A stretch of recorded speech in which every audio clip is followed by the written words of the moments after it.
हर हर महादेव, श्री शिवाय नमस्तुभ्यम। जो प्रदोष व्रत शनिवार के दिन पड़ता है उसे शनि प्रदोष व्रत कहते हैं। शनि प्रदोष व्रत सभी प्रदोषों में सबसे महत्वपूर्ण माना गया है। जो व्यक्ति इस दिन व्रत रखता है उसे खोए हुए धन की प्राप्ति होती है और जीवन में सफलता मिलती है। आइए शुरू करते हैं शनि प्रदोष व्रत की कथा। प्राचीन समय में एक नगर में एक धर्मनिष्ठ दयालु सेठ रहता था। वह धन दौलत और वैभव से संपन्न था। उसके यहाँ से कोई भी खाली हाथ नहीं लौटता था। वह सभी को जी भरकर दान दक्षिणा दिया करता था। लेकिन दूसरों को सुख बांटने वाले सेठ और सेठानी बहुत दुखी रहते थे। निसंतान होने के कारण दोनों अंदर ही अंदर घुट रहे थे। एक दिन दोनों ने तीर्थ यात्रा पर जाने का निश्चय किया और अपना सारा कामकाज सेवकों को सौंपकर चले गए।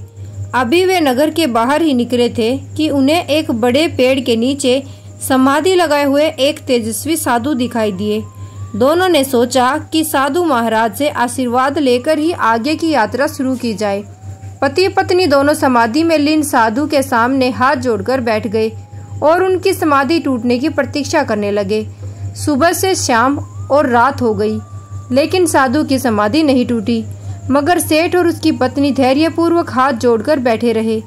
अगले दिन प्रातःकाल जब साधु समाधि से उठे तब सेठ और उसकी पत्नी को देखकर वह मंद मंद मुस्कुराए और आशीर्वाद स्वरूप हाथ उठाकर बोले, मैं तुम्हारे अंतर मन की व्यथा भाफ गया हूँ। हे वत्स, मैं तुम्हारे धैर्य और भक्ति भाव से अत्यंत प्रसन्न हूँ।